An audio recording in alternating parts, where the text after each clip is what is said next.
women make these three mistakes, then 99% of men will leave their relationship or marriage. And so you really want to be paying attention to these so that you can ensure that your relationship can really stand the test of time. Now, before I go through and explain these, make sure you hit that subscribe button below and click on that bell notification as well. So every week you get access to my latest videos where I talk you through a little bit more about what you can do to go about saving your marriage or relationship, learning more about male psychology, and really learning to do the healing on the inside as well so you can be your best self and ultimately live a life where you're coming from faith and not fear. Now, relationships can be the most incredible experience going around, but equally they can be extremely painful. And what I've seen in the last decade working with women and working with couples in their marriages is that there are some fundamental differences between men and women and how they operate within a context of a relationship, the way in which they manage their emotions and so on. And we've got to understand these differences because so many times relationships fall over because men don't understand how women operate and vice versa.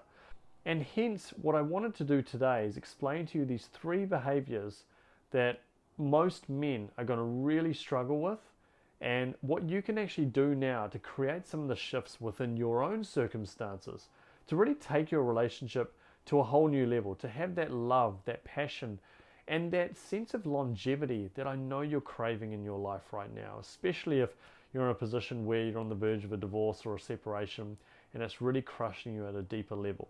Now, the first behavior is what I call the mind reading effect. So many times in relationships, I see partners expecting the other person to read their mind, to just know what to say, to know what to do, to know what's going on inside of their own mind and so on.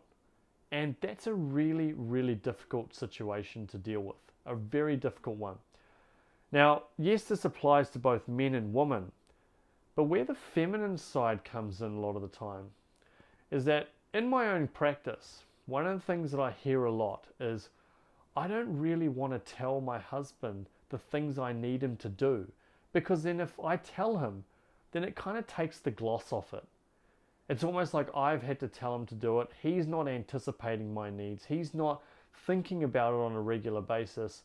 And therefore, what's the point of even saying it? It loses its effect.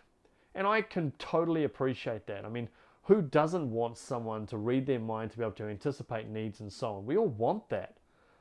But it's also the recipe for disaster. So many times I see this where, the woman will expect something from the husband won't understand what's actually going on. He doesn't understand a lot of the times the feminine world. He doesn't understand the way in which feminine energy manifests itself and operates itself within the context of a relationship. They don't know what to say. Half the time they're sitting there going, I just don't get it. I don't even know what she wants. And so this causes so many problems. And then equally for women, they're feeling like, I've told him so many times and he still doesn't make the effort. Like, this is really hurting me and I don't want to have to keep telling him, and I'm sick and tired of making the effort all the time. And I also empathize with that. But what you want to do is be mindful of the fact that he's not going to be able to read your mind at this stage, especially if you're going through some tough times. If you haven't got the relationship to a level where both of you are just truly committed to serving each other's needs and wanting to get to know each other at the deepest level and so on, and have those rock solid foundations, there's a good chance that he's just not going to meet your needs by reading your mind. So what this means is that you actually have to communicate with him about what it is that you're needing. If you are going to always expect him to anticipate things all the time, then there's a good chance that he's going to be set up for failure.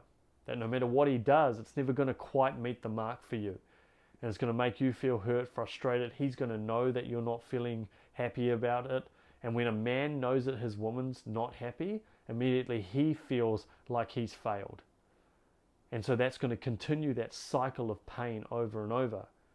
And you don't want that. That's going to cause more pain and it's going to prevent the relationship from going to that next level. So you really want to start opening up the communication lines. Now the good news is that once you start doing that, once you actually start sharing more of the things and being direct with them at times about what it is that you're needing, what you're needing mentally and emotionally, and certain actions that you want him to engage in and so on. If you can be more direct with him and tell him what it is that he actually needs to do, then over time, things can start to expand and get better because he starts to understand you more. And because those communication lines are starting to open up properly, both individuals can start expressing each other's needs in a much more beautiful and authentic way. And that's where things get really, really cool. Because once he starts seeing and observing what you're actually needing, he can then anticipate it even more. And when he starts to anticipate it more, then you're going to feel even more loved, and there's going to be this beautiful dynamic between the two of you. So you've got to open up those communication lines, but you've also got to make sure that you're not setting up that mind reading trap. If that happens, then I can assure you that that is a slippery slope towards separation and divorce. Now, this second behavior does apply to most men, but it particularly applies where you've got a dynamic where the woman is slightly more assertive and more direct and more controlling, and the man is a little bit more passive. And the behavior is when the woman is consistently being critical, being controlling, and simply not believing in her husband or partner. This is the kiss of death for so many relationships. You know, I can't tell you how many times I've seen couples where a woman is being a little bit more controlling and a little bit more domineering towards her husband, and he's just being passive and taking it and not really being able to stand up for himself, or you can just see it's having an impact on him, but he doesn't know how to actually communicate boundaries and set those boundaries and in a really empowering way. And once again, I'm not saying that all women act like this, and I'm not saying that there's not necessarily a reason for that kind of behavior. You know, there may be a situation where the man has been really timid and shy and passive for a long time. The woman may not have an environment where he's actually stepping up and doing the things that he needs to do, and so she's having to take charge and she's having to take control and so on. So I understand that these things happen, but there are better ways of managing it. And whenever there is that form of criticism, whenever there's that form of, you know, just shutting a man down in the moment, if he's doing something really well and you become critical of those things that he's done, or not supporting him in his endeavors or whatever it is that he actually wants to achieve in life and so on, then that can be a really, really emasculating experience for a man. He starts to feel like a failure, he starts to feel like a loser, and more importantly, he starts to feel completely insignificant as a man. And then when he feels like that, then he's going to go to areas of life which are going to make him feel significant. As I said, all relationships have different circumstances, have their own unique experiences.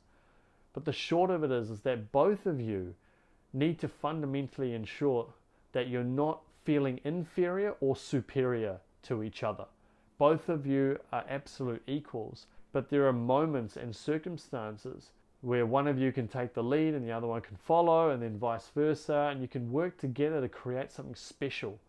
But if it's a situation where you're dictating terms all the time, you're not allowing him to step into his own masculine energy, where you're taking charge all the time, taking control of everything in your life, and that could lead to problems down the line as well.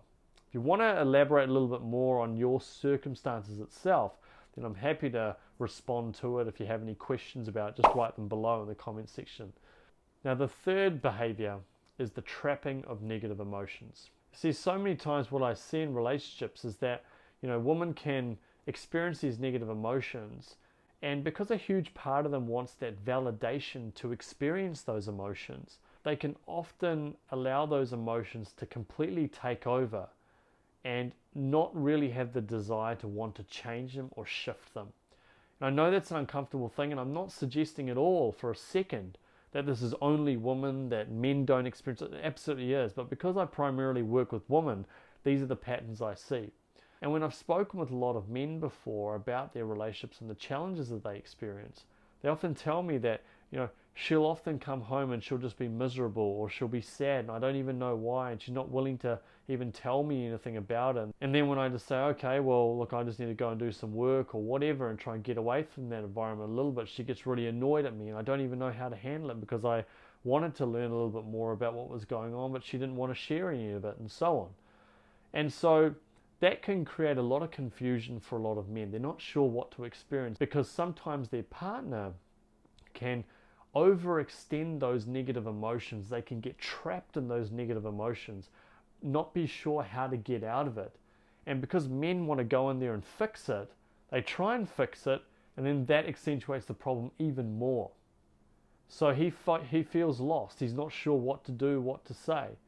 Now, naturally, I completely empathize with these women because there is a genuine reason why they're feeling this way, depending on, what's going on in their life or what's going on in their relationship. But these men are clueless as to how to actually resolve it. And that's because sometimes these ladies are not actually having the genuine desire to want to work through it. And so that then creates confusion and uncertainty on how to handle it. Now, the reality is, a lot of these situations, all the man needs to do is go up to his woman and say, honey, look, I love you. I want nothing more for you than to be happy. Talk to me. Tell me how you're doing. How can I help you, sweetheart? I love you and I want nothing more than to see you happy. And that may allow her the space to share what she wants to share.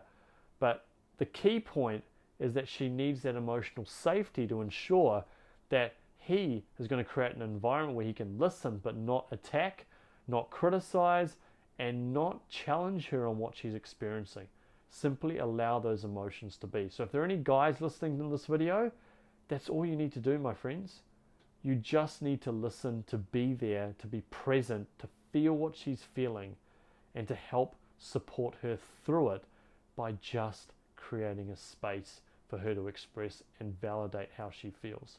But as a general rule in this situation, if you're a woman watching this video, if you can actually make more of an effort to also focus on your own healing and your own growth in your own time as well, then what can happen is that can allow you to evolve and develop as a person, but then in time be able to communicate and share with your husband or partner what you're needing in those moments. One of the greatest gifts that my wife did for me was to actually just explain to me, honey, when I'm like this or when these things are happening, this is what I need from you. I need you to listen. I need you to be present with me. I need you to just give me a hug or whatever it is. Her ability to communicate that helped me to understand more about her own needs so that I can serve her in the best way possible in her life. So I hope that all makes sense, and I want to really assure you that this is not about saying, okay, well, all women have these flaws and men have these flaws. It's just about recognition of patterns. And when we understand patterns, we can actually start to change and to create the changes that we want within the relationship. And I tell you right now, when you start applying these changes, it's amazing how quickly things can start to shift. And I want nothing more for you than to experience a life full of love, full of joy, full of happiness and laughter. Now, I know going through this stuff can be really challenging. Even having some of these conversations can be tough. Why? Because our emotions are so intense and our wounds are so open. Because if you've been on the receiving end of infidelity or there's a potential divorce or separation looming, that's tough. That's really hard to deal with.